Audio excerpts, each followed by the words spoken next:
Do you ever feel like just hitting the road on your own? Well, you're not alone. Travelzoo's new survey found that 75% of Americans will take a solo trip this year. Maybe I need to add this to my list. Here to break down Travelzoo senior editor Gabe Saglie. Saglie. Good morning. Thank you for being here. Great to see you. Going on a trip alone? Believe it or not, yeah. It's you know, for a lot of us, it's a little bit outside of our comfort zone, but it's a growing trend. Probably one of the fastest growing trends in the travel industry. 75% of people saying they take at least one solo trip a year now. That includes married folks, those of us who are hitched. 35% of married folks say that they leave their spouse at home with the kids and they go do their own thing, even if it's for a couple of days. So clearly, more of us are feeling comfortable with hitting the road on our own. You're kidding. This is not just like business trips. This is, I'm going to travel without anybody. And with business trips, we're seeing a lot more of them bleed into leisure trips. They call them bleisure trips now. But no, these are leisure vacations. This is us as adults saying, you know what? I have maybe a specific interest that my spouse or partner doesn't share, or a destination that I want to go to that nobody. I just need time by myself, and that's okay. Being selfish is more about being self-focused, and that's driving this trend in a big way. Well, I'm starting to maybe like this trend because you got to take care of yourself. Sure. Or you could take care of the people around you.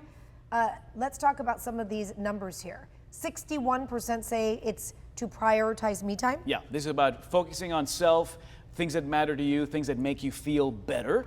About a third say that they just need to recharge their batteries. I mean, let's face it, we lead stressful lives. We just need to unplug and recharge.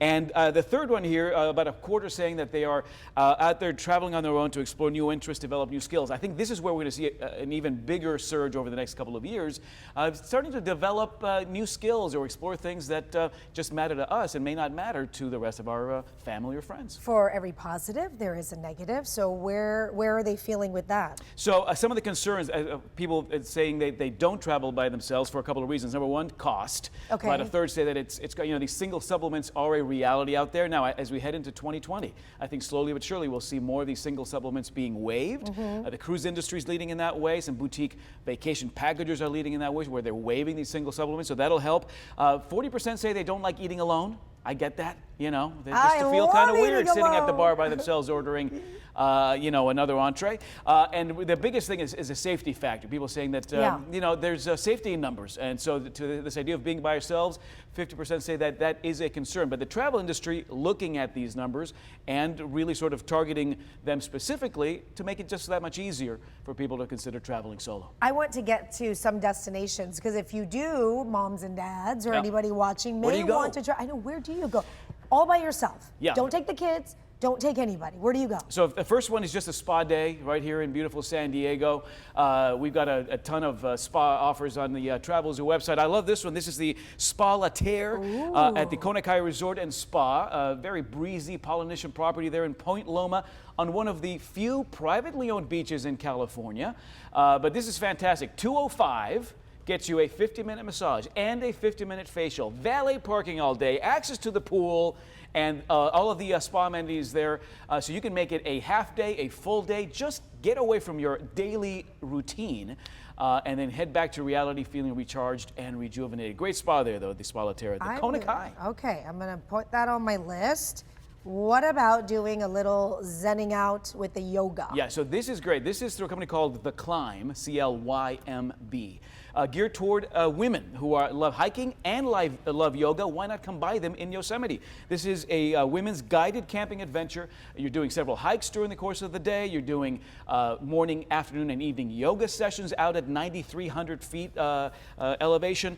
It's a great sort of very boutique-y and again targeted. If this is a skill or an interest that you have, the yoga and the hiking, this is for you. It's all inclusive, all the meals, all your equipment, the tent, the trekking poles. Oh, wow. For $675, usually it's $795, so a little bit of a break there, but this is just a really nicely curated special interest trip there in beautiful Yosemite. That sounds magical. Yeah, very nice. Not too far, and I go here every time I need a little break. I know Raul loves going to the desert. Yeah. La Quinta. And it's tough to beat if you're going to go out to Southern California desert. It's tough to beat the La Quinta Resort and Club, a favorite for Hollywood celebrities for decades.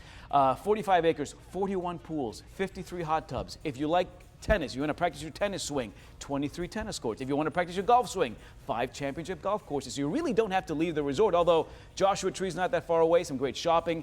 So if you want to just sort of unplug and relax for a couple of days, La Quinta's the place to be. $279 gets you 2 nights in one of their poolside casitas, plus a $50 resort credit daily.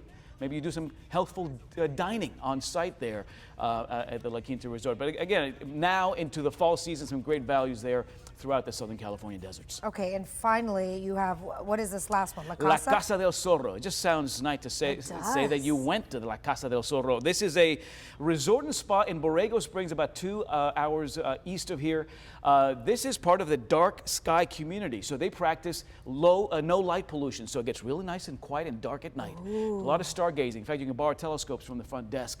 But the rates here are very remote destinations. So if you are traveling solo to just get away, put your cell phone away, detox digitally, and just unplug for a couple of days. Rates here, I've seen them as low as $75 a night. Stop it. On average, about $99 a night.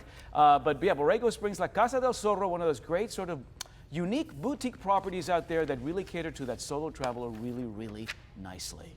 Growing trend, though, I say, keep an eye on it. I'm telling you, I can already see some moms and dads writing this on the list. Honey, I'll be right back in 2 days. Exactly. Gabe, thank you for being here. Great to see you. If you want to get any of the deals, we put a link up with all the details, fox5sandiego.com. Click the Scene On tab.